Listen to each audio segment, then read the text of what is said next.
Magdamag na namang inulan ang ilang lugar sa kanlurang bahagi ng Luzon. Kasama riyan ang Bataan kung saan hindi pa humuhupa ang baha hanggang ngayon.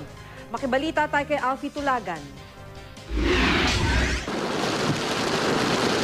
Halos mag-zero visibility ang ilang kalsada sa Makati City dahil sa pabugso-bugsong ulan kaninang madaling araw. At dahil mababa ang kalsada sa ilang bahagi ng lungsod, mabilis na bumaha pero mabagal humupa ang tubig.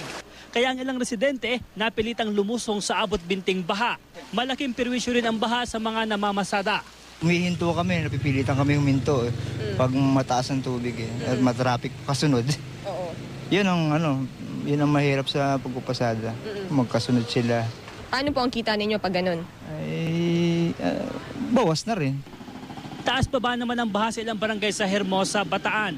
Bumaba ang level nito kapag humihina ang ulan. Pero mabilis namang tumataas sa pagbuhos ng malakas na ulan. Sa ngayon, bumaba na ang baha sa ilang lugar sa Bataan. Pero 3 araw pa raw ang bibilangin bago ito tuluyang humupa.